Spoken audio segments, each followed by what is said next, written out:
साथियों नमस्कार। मेरे YouTube चैनल जरूरी सवाल पर आप सबका स्वागत है।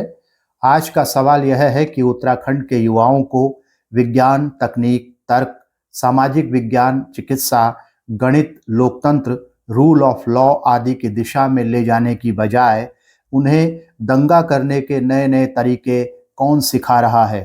राम जन्मभूमि बाबरी मस्जिद केस में अगर उन अपराधियों को सजा मिल जाती जिन्हें सर्वोच्च न्यायालय ने मस्जिद तोड़ने का दोषी माना है, तो वह सब नहीं होता जो पिछले कुछ सालों से उत्तराखंड में हो रहा है, जो इसी साल 24 अक्टूबर को उत्तराखंड के उत्तरकाशी में हुआ।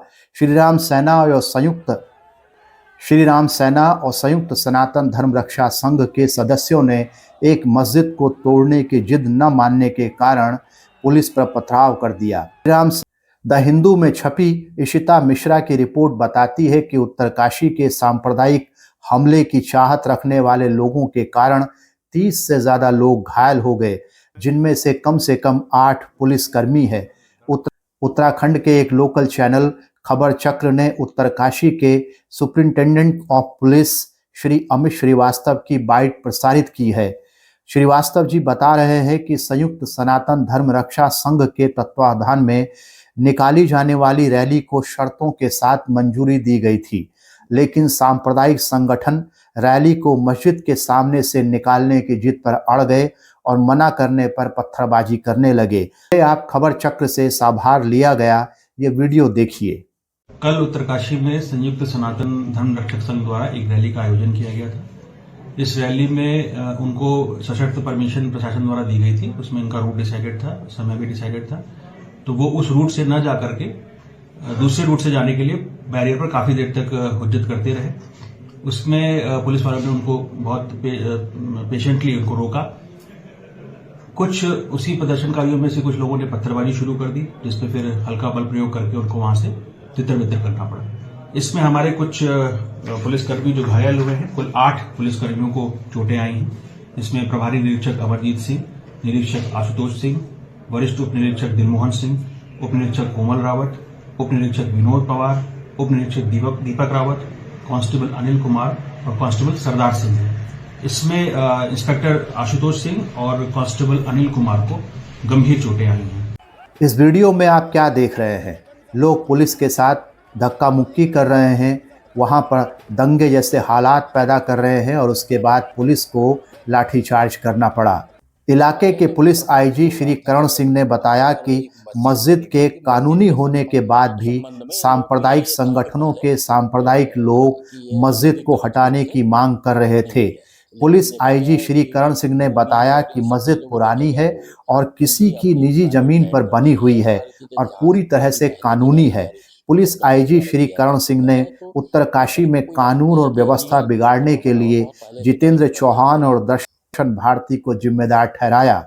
स्क्रॉल द्वारा उद्धृत टाइम्स ऑफ इंडिया की रिपोर्ट के अनुसार प्रशासन ने यह स्पष्ट कर दिया है कि मस्जिद निजी जमीन पर बनी हुई है और उसका रजिस्ट्रेशन 1969 का है, यानी वो मस्जिद इतनी पुरानी है और तब से वहां पर है।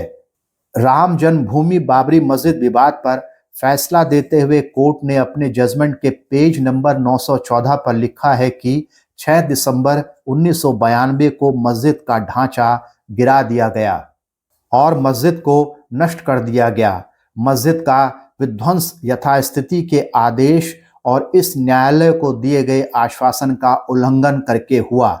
मस्जिद का विनाश और इस्लामी ढांचे का विनाश कानून के शासन का घोर उल्लंघन था। अगर सुप्रीम कोर्ट के अनुसार मस्जिद का गिराया जाना कानून के शासन का घोर उल्लंघन था, तो फिर मस्जिद को गिराने वाले जेल में क्यों नहीं हैं? क्योंकि बाबरी मस्जिद के अपराधियों को सजा नहीं मिली, इसलिए सांप्रदायिक गुंडों के हौसले बुलंद हैं और वे उत्तराखंड को आग के हवाले करने में लगे हुए हैं। सर्वोच्च न्यायालय ने राम जन्मभूमि बाबरी मस्जिद केस में अपने फैसले के पैरा 801 में लिखा है कि संविधान सभी धर्मों की समानता की बात करता है। सहिष्णुता और आपसी सहअस्तित्व हमारे देश और इसके लोगों की धर्मनिरपेक्ष प्रतिबद्धता को पोषित करते हैं। उत्तरकाशी के सांप्रदायिक गिरोहों के सदस्यों की भीड़ न तो समानता और न ही सह अस्तित्व में विश्वास करती है।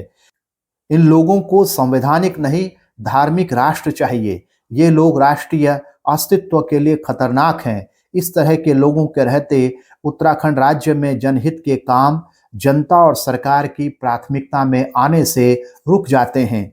गढ़वाल रेंज के पुलिस आईजी श्री करण सिंह और उत्तरकाशी के superintendent of police Shri Amit Srivastava का शुक्रिया कि उन्होंने मस्जिद के बारे में कानूनी तथ्य सार्वजनिक कर दिए, लेकिन उनका काम अभी बाकी है। उत्तरकाशी के सांप्रदायिक गिरोह के सरगनाओं के खिलाफ कानूनी कार्रवाई करना भी उनकी जिम्मेदारी है। रूल ऑफ लॉ में विश्वास करने वाले लोग उनकी तरफ उम्मीदों से देख रहे होंगे और मन ही मन उन्हें उनकी शपथ याद दिला रहे होंगे जो उन्होंने पद संभालते हुए ली थी। सर्वोच्च न्यायालय ने अपने फैसलों में बार बार कहा है कि धर्मनिरपेक्षता संविधान का बेसिक स्ट्रक्चर है। सवाल यह है कि भारत के सर्वोच्च न्यायालय और उच्च न्यायालयों ने संविधान के इस बुनियादी ढांचे को तहस नहस करने वालों को कितनी सजा दी है। राम जन्मभूमि बाबरी मस्जिद विवाद पर दिए गए फैसले में मस्जिद गिराने वाले जिन अपराधियों को चिन्हित किया गया है वे जेल के अंदर नहीं हैं बल्कि खुले घूम रहे हैं। न्यायालय के ऐसे ही गैर जिम्मेदाराना रवैये से दर्शन भारती जैसे लोग बनते हैं जो इस समय उत्तराखंड को आग के हवाले करने में लगे हुए हैं। उत्तरकाशी की किसी की प्राइवेट जमीन पर कोई मस्जिद है। मस्जिद बहुत पुरानी है। अयोध्या में मस्जिद की जमीन को विवादित बनाकर जीत हासिल हो जाने से उत्साहित बहुसंख्यक सांप्रदायिक गिरोह उत्तरकाशी में उसी मोडस ऑपरेंडाई को अपनाना चाहते हैं, उसी तरीके को अपनाना चाहते हैं।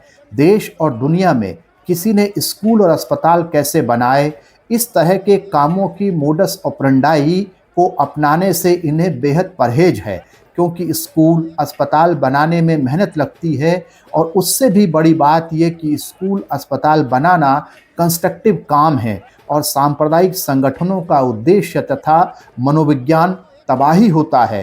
तो उत्तराखंड के बहुसंख्यक सांप्रदायिक गिरोह उत्तराखंड की तबाही में सक्रिय हैं।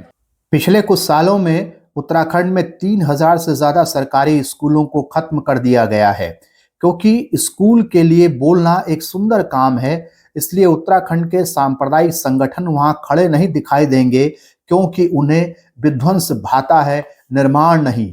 ऐसे माहौल में भी लोकार्पण जैसे चैनल हैं जो उत्तराखंड में स्कूलों पर बात कर रहे हैं। इस चैनल को उत्तराखंड के स्कूलों की चिंता है।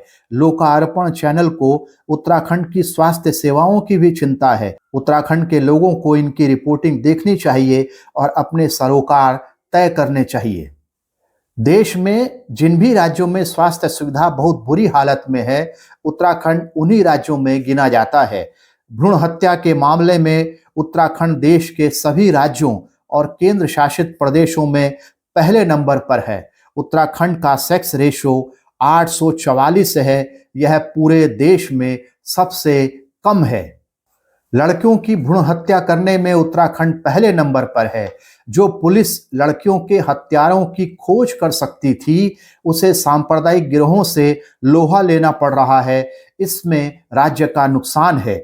उत्तरकाशी के सांप्रदायिक गिरोहों के द्वारा एक बात कही जा रही है कि मस्जिद सरकारी जमीन पर बनी हुई है, जबकि प्रशासन स्पष्ट कर चुका है कि उत्तरकाशी का सांप्रदायिक गिरोह झूठ बोल रहा है। अगर ऐसा है भी, तब भी क्या किसी भीड़ को यह हक है कि वह किसी पूजा स्थल पर चढ़ाई कर दे? सरकार की अपनी रिपोर्ट बताती है कि उत्तराखंड में वन भूमि पर कब्जा करके अनेक मंदिर बने हुए हैं। कब्जे की जमीनों पर मंदिर की संख्या मजारों से 10 गुना ज्यादा है। अभी भी उत्तराखंड के अलग अलग इलाकों में अवैध मंदिरों का बनना जारी है। इसलिए उत्तरकाशी के सांप्रदायिक गिरोहों द्वारा मस्जिद के अवैध जमीन पर बने होने की बात कहना न तो इस मामले में सही है और न राज्य के ही मामले में सही है। सांप्रदायिक गिरोहों को दंगा पैदा करने के तरीके कौन सिखा रहा है? देश को विज्ञान और तकनीक पैदा करने की ज़रूरत है। देश को ज़रूरत है बेहतर सोशल डेमोक्रेसी की, लेकिन देश के युवाओं को दंगे के नए नए तरीके कौन बता रहा है? आरएसएस का गठन 1925 में किया गया। 1926 तक मस्जिदों के सामने संगीत बजाने को दंगा फैलाने के एक तरीके के रूप में स्थापित कर दिया गया। 1926 तक सांप्रदायिक दंगों के पीछे मस्जिदों के बाहर संगीत बजाना मुख्य कारण बना दिया गया।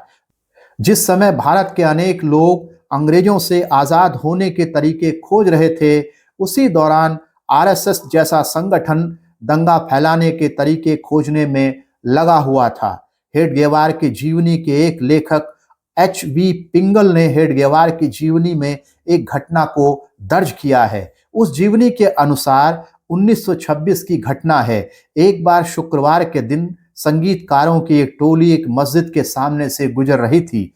द्वार के सामने से गुजरते हुए उस टोली ने संगीत बजाना बंद कर दिया। तब हेडगेवार ने टोली के किसी सदस्य से ढोल छीनकर गले में लटका लिया और उसे बजाने लगे। उसके बाद ही मस्जिद के बाहर संगीत बजना शुरू हुआ। उत्तराखंड के लोगों को यह तय करना है कि उन्हें उन लोगों के पीछे चलना है जो दंगा फैलाने के नए नए तरीके खोज कर लाते हैं और उन तरीकों को राज्य के लोगों को सिखा रहे हैं, या उन्हें राज्य की बुनियादी ज़रूरतों के लिए स्कूल, अस्पताल, विज्ञान, तकनीक, सामाजिक विज्ञान और अन्य प्रकार की कुशलताएं विकसित करनी है। आज के वीडियो में इतना ही। मिलते हैं अगले वीडियो में। तब तक के लिए आप सभी को नमस्कार और शुभकामनाएं।